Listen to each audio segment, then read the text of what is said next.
Hello everyone, I'm back with another video, and in today's video we have a Lenovo laptop. This is a Lenovo LOQ model 15IAX9 Gen 9 model version. They spell as an LOQ, but it's supposed to sound like a lock, as a locking system. So yeah, and in this video I'm going to take you on a step-by-step how you can open it up and how you can clean up the heatsink and the fans and replace the thermal paste. You should be doing this service and maintenance once every year and a half, depending how heavily you use the laptop and how dusty is the environment that you're working at. Or if you just find out that the temperatures are really rising up to 85, 95 degrees Celsius, then that's when you should know that you need to do repaste and cleaning it. This is not a benchmark test, so you guys can see before and after because we don't know the condition that is inside or stuff like that. Just remember, by doing a repaste and cleaning, you're not going to change anything in the system. Everything is going to be left the way you had it before. So it's pretty much clean up, plug it back in, and use it. All right, first thing first, you want to power it off. I'll put this one here. The client brought this one with this thing, so I'm going to respect it. Put that one in there. You want to power up the laptop. You want to flip it upside down. I'm going to go over the tools that I'll be using, and everything that I'll use will be linked in a video description in case you want to purchase for yourself. First important one is a good screwdriver set. I recommend that iFixit screwdriver set. I purchased myself this basic tool set years ago, and it's still good to go. They are really durable. The bits are S2 class steel, I believe, is steel. We're going to be using a Phillips number 1. And if you get the Pro set, they will include you with an opening tools and some tweezers. That is a little more expensive. If not, grab the basic tool set. For the opening tool, I'll be using a metallic guitar pick. The metallic guitar picks are really suitable to opening cases and covers. Plastic or wooden spatula, curved or straight tweezers, and an important one is an alcohol. Always get the 99, 98%. Nothing under 98. I will recommend 99% isopropylic or isopropylic. I don't know how, whatever you say that, isopropylic alcohol. You want that. You don't want anything under that. And you need 1 or 2 sheets of the workshop towel. The reason I would say workshop towel is because as soon as you're trying to clean the motherboard, the GPU has a tiny capacitors around them. If you use this one and you put an alcohol on top and you try to clean the motherboard, this will rip apart and will prevent damaging on the components. Unlike the fiber towels, microfiber towels, and any other cloth that you want to use, don't use those. Use this one. And the most important one, it's a thermal paste. The thermal paste that you're going to be using, it depends up to you, whichever you want to use. The one that they come with a factory is a PTM 950, which is that what's called thermal phase change. It has. It can go from the cold and it becomes really hard when it's cooled down. And once it heats up, it becomes really soft like a thermal paste. So this is the one that actually they come from the factory. You can replace it with that thermal greasy thermal paste. They're really good. They're better than this one. But again, this one has a little thermal pumping, we call it. So after a year, you have to replace this one. With this one, you will last you up to 2 years. But again, it doesn't matter because if you're using it very heavily used, doesn't matter whichever you use, you are going to be doing repaste every year. So it's the same thing. Or you can use an Arctic MX4 or MX6. Again, they are both valid. All right, in this case, you can use different brands if you want. Thermalrights too, they're really good too. All right, with all this set, let's get into it. Oh, I forgot a soft toothbrush to clean the dust mesh on the bottom on the fan. And that's it.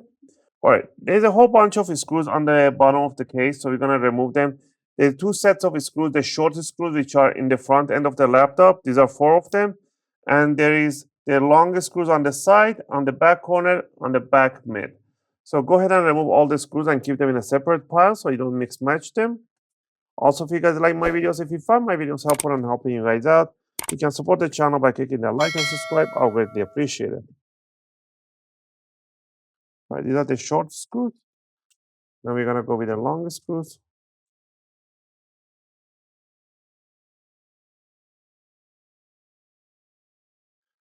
Once we remove all the screw that is mentioned, we're gonna grab and we're gonna always start from the front end of the laptop, never start from the back side. Because there's a battery and the speakers in the corners, there's no electronics in here, so you cannot damage them. You want to stick the guitar pick about 1 or 2 millimeter inside the cover and the palm rest, and you want to twist it backward, and you want to hear tiny click. That's what you want to. You want to do this all around in the front end, and go to the side, and go to the left and right side. Once you did the front and left and right, you can put it down, and first you can lift it up from the front and bring it up and down, left and right like this, wiggle around, and it will release the clips at the back row. So here's the bottom cover. You can take it outside, clean up the mesh, blow some air through it, and nicely, but it looks kind of dirty, and clean it up. Right down here, we can see this nice big battery. You can put an extended battery in here, or this one is measured for a hard drive. I guess if for extended battery you can get. This is a 60 watt hour. There's a 91, I believe. So you can put a 90 watt hour if you find it. So before we do anything, we're gonna disconnect the battery right in here. It is recommended that these tiny hooks on the side of the battery, like whatever hooks you wanna call this one, you wanna grab them with your fingernail and you wanna bring them towards the battery evenly, just like that. And pull the cable and put it this side. You wanna slide it towards the battery, all right? Now we disconnected the power. You don't want to disconnect the battery for the CMOS, leave it in there. Now, first there's this gaffer's tape. You want it is already up. You want to lift this gaffer's tape from this side, bring it up this way. Next, we need to remove the back grill cover. If you don't remove this grill cover, the heatsink will not come out or it can get bent in there. So we're going to remove one screw on this side and one screw on the other side. All right. Next, we can grab this back cover and push it towards the outside, the opposite direction. Just wiggle it around, it will just slide out. A little bit of wiggling, it will make it easy. All right. Next, we need to disconnect the fan cables. These are the fan cable, one right here and one right over here. You don't want to yank on these cables. Don't yank on the cable. You're going to damage the cables or rip them apart. There's a tiny, you want to grab them by the tweezers on the side of this jack on the white section, and you want to push it the opposite direction. Just be careful, just slowly, and bring it out. So that's the correct way of disconnecting this one. Same thing in here. Put it on this side and gently pull it out. I've seen so many people try to yank this cable and the whole cable rips apart, and then they need to buy new cables or do some soldering. All right, with all that said, now let's go ahead and remove the heatsink. There are 3 screws that hold on the CPU and 3 screws on the GPU. No, 2 screws actually. There are 2 in here and 3 in here. So go ahead and loosen up the screws. The screws have a little something called a C-lock. The C-lock will prevent the screw coming out entirely. So pretty much you just have to unscrew it and it becomes really loosened. Do this to all the screws. You want to puncture to this Lenovo warranty label.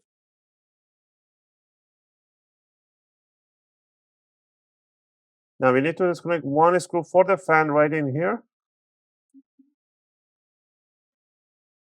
and one screw right on the fan on the left side. All right. Next, we want to grab the heatsink from here, from this side, bring it up and down a little bit, exercise it like this, and then grab it from here and then lift it up, bring it towards the back side. And there we go. And there we have the heatsink and all the thermal paste. So we got the CPU, Intel CPU, we got a GPU right in here, and the VRAMs for the GPU. There's a one missing because in this version, they didn't want to add one, I guess. And there's a thermal pads in here. These are 3mm thermal pads. The one on the PCH chip, the South Bridge.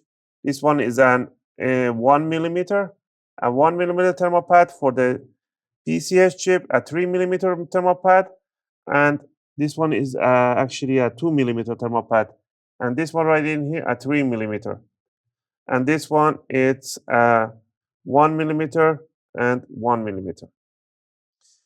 All right. Now, people always ask me the questions, what is this glue thing right in here? This is a thermal paste? No, this is not a thermal paste. This is called a thermal putty.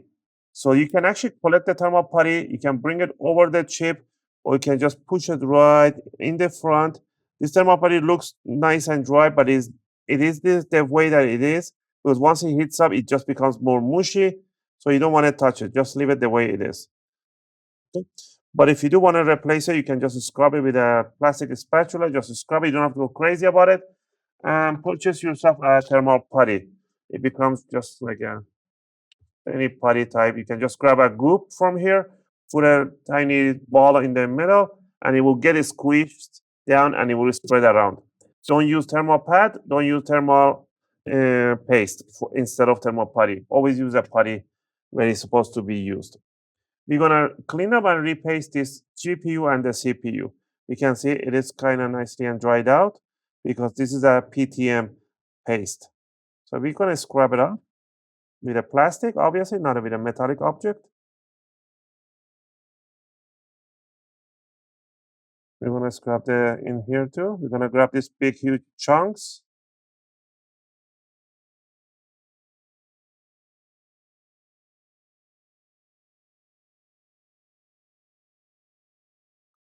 Okay, I'm gonna take it out. I'm gonna take it to the garbage can. I'm gonna shake it out. All right. Now we're gonna, once we remove the excess, scrap them off, we're gonna grab a little corner of the shop towel and we're gonna spread it alcohol right on top, enough. And we're gonna wipe over the CPU back and forward in a circular motion. Just keep rubbing off and just twist it inside out.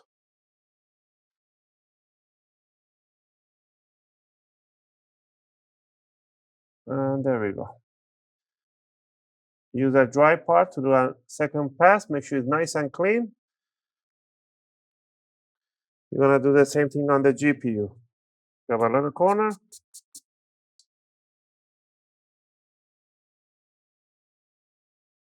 As long as you clean the crystal die, that's what's the important one. You don't worry about the around it on the Kapton tape, on the isolation and stuff like that. Are we gonna clean up the heatsink? All right, now if you wanna go ahead and clean up the, let me bring the bottom cover, put it in here. If you do want to clean up the fan, people like, oh, it looks clean. You can take it outside, just clean the fan like this. But sometimes between the fan and the heatsink right in here, it would accumulate lots of dust in there, and that dust will not come out with just blowing air through it. You have to actually physically open it up and clean it. I'll put a picture somewhere over here for an example for extreme cases. To remove it and clean it up, you want to switch to a Phillips 00. And on each fan on this side, there should be a 4 screws. 1, 2, 3 on this one, and the fourth one should be under this label right in this side. You have to lift up these things in here, and there should be another screw right in here. So go ahead and remove these tiny 4 screws on each fan. I'm gonna only show you with one fan, because I'm pretty sure this one is clean. So you guys can know how to read it. On each fan, there's only one here, one right there, 4 screws. Don't tighten up this screw too much because they're really fragile. Well, once you unscrew it and once you lift it up, look at this. The fan will come out and you will see the dust right over here. It's just being blocked right in here, so the air cannot flow through. So that could be a main issue. That why is it overheating too. So you might want to clean it, take it outside, use a toothbrush to just clean it up, and then come back and flip it over and put the screws right on top. That's the most important part after if you miss doing your servicing and the dust is really accumulated in there. Or if the best way is if you feel like the air is not coming out and is heating up, you hear the fan, but there's no air blowing from the back end of the laptop, that means there's a blockage in there and you need to open it up and clean it. Or sometimes you feel the air coming out very little bit, that means only half of it is blocked, which is really bad too. You want to clean up the whole system.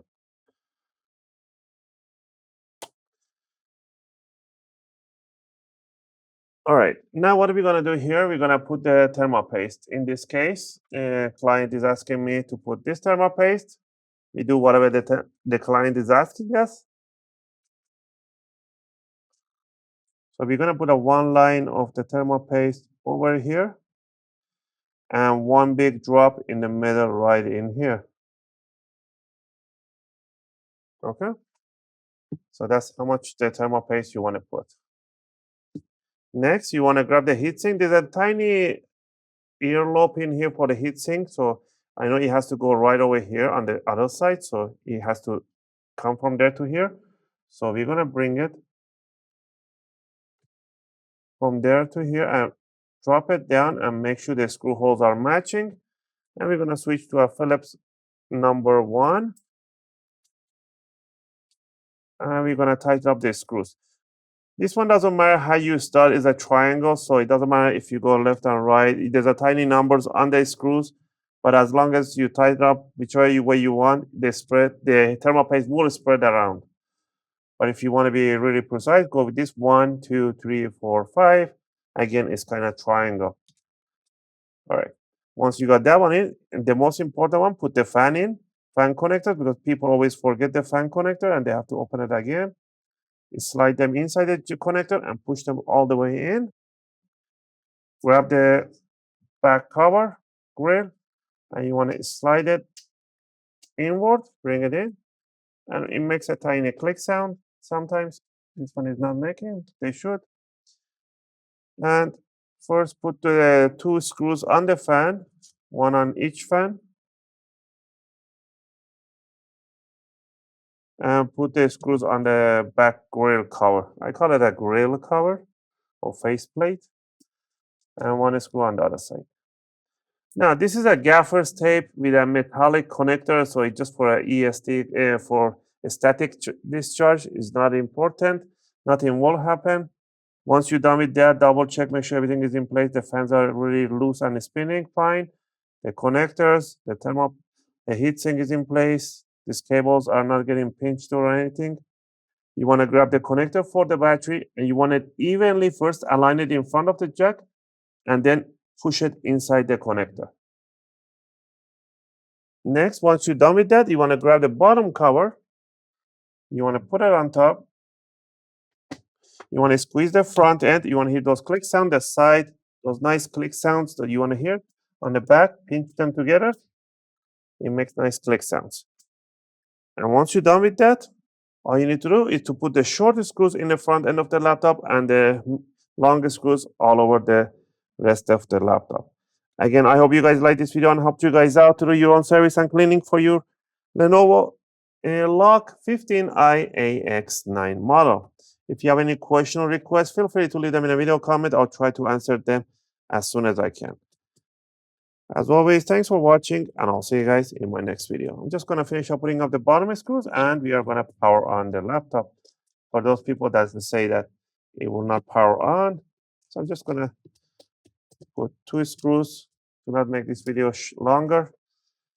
There's hooks in the middle, push down in there. And if you see any gaps, openings and stuff like that, just pinch them together. So power on, power light is on. And I should be seeing the Lenovo logo right there. And it should start loading the Windows. Again, thanks for watching.